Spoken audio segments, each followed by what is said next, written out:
ओम ने बृषकप के हाथ पकड़ ली। बृषकप ने नेत्र खोले और देखा कि ओम उसे ही देख रहा था। अस्वस्थ बृषकप कुछ बड़बड़ाया।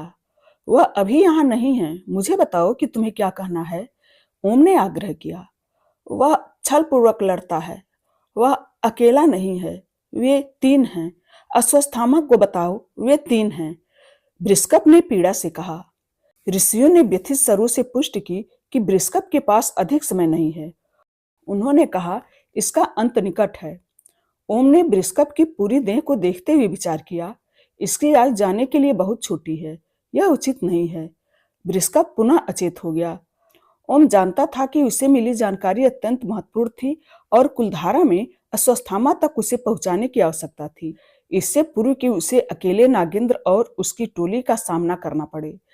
ज्ञानगंज में ओम को रोकने वाला कोई नहीं था, इसीलिए उसने स्वयं कुलधारा जाने का निर्णय लिया। जैसे ही ओम कुलधारा जाने के लिए तैयार हुआ, वेदव्यास ने उसे एक तलवार सौंपी और आशीर्वाद दिया। इस बीच नागेंद्र की पनडुब्बी कच्छ की खाड़ी पर पहुंच गई और अश्वत्थामा भी लगभग वहीं था।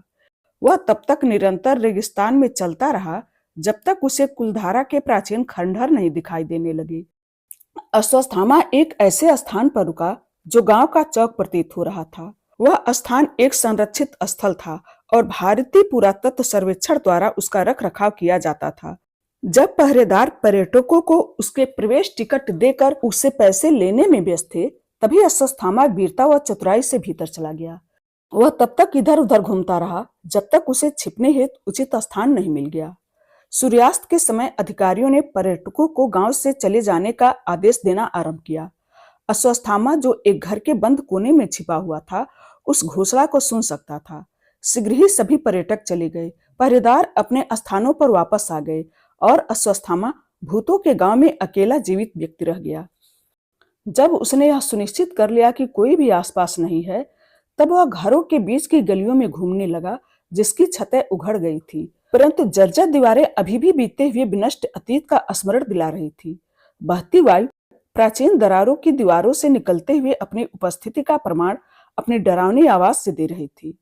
कुछ दूरी पर उल्लू बीच बीच में हुंकार रहे थे। गार्ड पोस्ट से केवल एक हल्की रोशनी निकल रही थी। पूरे गांव में अंधेरा हो चुका था। जब तक वह उस परित्यक्त गांव में पहुंचा, तब तक सूर्यास्त हो चुका था। उसके दाईं ओर तुलनात्मक रूप से अच्छी हालत में एक घर था। वह उसके भीतर गया, वहां के कच्छ की छानबीन की और सीढ़ियां चढ़कर छत पर गया, जहां से पूरा गांव दिखाई देता था। हर दिशा में दृष्टि रखने हेतु अश्वत्थामा को एक उपयुक्त स्थान मिल गया था, क्योंकि वह नहीं जानता था कि यह शब्द कहाँ छिपा था। अब उसे केवल नागेंद्र की प्रतीक्षा करनी थी। उसने चांद को देखा और अगली रात उसके आने की भविष्यवाणी की। अगले दिन के चमकते सूरज ने रात्र के काले आकाश को मिटा दिया। अब तक नागेंद्र ने परमल और एलएसटी के साथ जैसलमेर में प्रवेश कर लिया था। कुलधारा में छिपा शब्द नागेंद्र की प्राप्त से केवल 20 किलोमीटर दूर था। जब फिर से सूर्यास्त हुआ और पहरेदार यह सुनिश्चित करने लगे कि यहाँ अब कोई पर्यटक नहीं है, तभी एक पहरेदार ने देखा कि कोई अंधेरे में उनकी ओर आ रहा है। कल आना श्रीमान, आज के लिए सब बंद हो गया है। पहरेदार ने पुरुष का मुख देखे बिना कहा, परंतु फिर उसने देखा कि उसकी बात का व्यक्ति पर कोई प्रभाव नहीं पड़ा था और वह फिर भी भीतर चला जा रहा था। तभी उन्होंने नागेंद्र का मुख देखा, मुस्कुराए और उसकी उम्र देखकर व्यंग करते हुए बोला, गांव के सारे लोगों को अदृश्य हुए 200 वर्ष बीत गए हैं। आप अभी तक यहाँ क्या कर रहे हैं? पाठशाला बंद हो गई है, घर वापस जाओ, दूसरे पहरेदार ने ताना मारा। वे वृद्ध पुरुष के गले में लटकी धात की बोतल को देखकर जोर से हंस पड़े।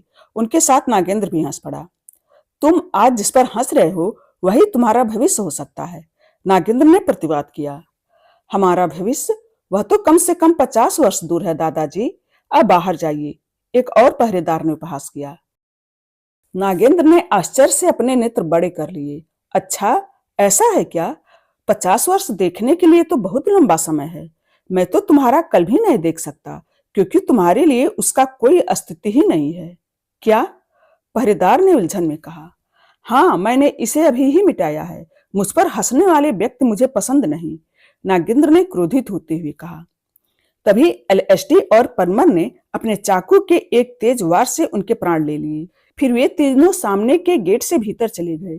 परमल और एलएसटी ने नाइट विजन गॉगल्स पहने और अपनी योजना के निर्बाध निष्पादन के लिए गांव की रखवाली करते नागेंद्र के लिए परित को सुरक्षित करने हेतु अलग अलग दिशाओं में चले गए। सतर्क रहना और शत्रु की अपेक्षा करना। मुझे विश्वास है कि यहाँ कोई हमारी प्रतीक्षा कर रहा है, नागेंद्र ने आदेश दिया और टॉर्च निकाली। इस बात से अनभिज्ञ कि अश्वत्थामा ने पहले ही छत से उस पर अपनी दृष्टि गड़ा रखी थी। वातावरण में वायु की गूंज कायम थी। सूखी धूल भरी और वीरान गलियां एलएसटी को भयभीत कर रही थी। गली की दूसरी ओर परमल को किसी आध्यात्मिक आकृति की उपस्थिति का आभास हुआ। पग पग पर उसे ऐसा अनुभव हो रहा था जैसे उसकी हर गतिविधि पर कोई दृष्टि रख रहा था, परंतु निराशापूर्वक उसे कोई दिखाई नहीं दे रहा था। नागेंद्र को एक परित्यक्त मंदिर मिला। जैसे ही वह उस तक पहुंचा, उसे अपनी गर्दन की नस पर एक विचित्र सी चुभन हुई। उसके दृष्टि ने मंदिर को पार करने वाले ढहती हुई दीवारों के साथ साथ हर गली को देखा, परंतु अविश्वसनीय रूप से उसे आसपास कोई नहीं दिखाई दिया। अश्वत्थामा ने उस पर प्रहार करने से पूर्व उसकी अगली चाल को समझने का प्रयास करते हुए उस पर मौन रूप से दृष्टि बनाए रखी। जब वह नागेंद्र को ध्यान से देख रहा था, एलएसटी ने अश्वत्थामा को ढूंढ लिया। अश्वत्थामा यहाँ है। एलएसटी ने वायरलेस के माध्यम से नागेंद्र और परमल को दबे हुए स्वर में सूचित किया। शत्रु का ज्ञान होना अर्थात अर्ध युद्ध का विजेता होना। जैसे वह मुझ पर एकाएक वार करना चाहता है, वैसे ही तुम उस पर करना। उसे पहले प्रहार करने दो, नागेंद्र ने आदेश दिया। उसे कोई भी अवसर देना घातक होगा। आप उसकी सीध में हो, वह आप पर कभी भी गोली चला सकता है, एलएसटी ने चिंतित स्वर में कहा। नहीं, वह ऐसा नहीं करेगा। वह मुझसे पुस्तकें लेना चाहता है, इसीलिए मुझे जीवित पकड़ने का प्रयत्न करेगा, नागेंद्र वायरलेस पर फुसफुसाया। नागेंद्र का अनुमान सही था। अश्वत्थामा अपने स्थान से उठ खड़ा हुआ और छत से सीधे रेतीले गली में कूद पड़ा। उसने अपने शस्त्र निकाले और नागेंद्र की ओर बढ़ने लगा। वह आपके दाईं ओर है, एलएसटी ने उसे सूचित किया। परमल नागेंद्र की बाईं ओर चला गया और अश्वत्थामा के पीछे रेंगते हुए एलएसटी पहले से ही उसकी दाईं ओर स्थित थी। अश्वत्थामा इस बात से अनभिज्ञ कि वह 3 दिशाओं से घिरा हुआ था, जाल में फंसने को आगे बढ़ा। वह मंदिर के और समीप गया जहां नागेंद्र खड़ा था और कहा, बस नागेंद्र। नागेंद्र दाईं ओर मुड़ा और अश्वत्थामा को अपनी ओर आते देखा। बस नहीं, बस नहीं, अभी 6 शब्द शेष हैं। आज मैं एक और शब्द प्राप्त कर लूंगा, फिर मुझे 5 और प्राप्त करने होंगे। बस तो तब होगा जब मैं सारे शब्द प्राप्त कर लूंगा। अश्वत्थामा ने चेतावनी दी। तुम बहुत विनाश कर चुके हो और बहुत अराजकता भी फैला दी है, परंतु यह तुम्हारी भ्रष्ट यात्रा का अंत है। तो कर दो मेरी हत्या, आओ विषय समाप्त करें, नागेंद्र ने उसे चुनौती दी। अश्वत्थामा ने नागेंद्र की ओर एक कदम और बढ़ाया। नागेंद्र एक ओर हट गया और बोला, तुम केवल इतने ही निकट आ सकते थे, बस। एकाएक स्टील के तार से बधी एक लंबी व चमकदार धात की छड़ी अश्वत्थामा की पीठ से होकर उसके पेट से निकल गई। अश्वत्थामा तुरंत अपने घुटनों के बल गिर गया और उसे ज्ञात हुआ कि उसने भूल कर दी थी। तुम मूर्ख हो, मुझे मारा नहीं जा सकता, अश्वत्थामा ने गर्व से कहा।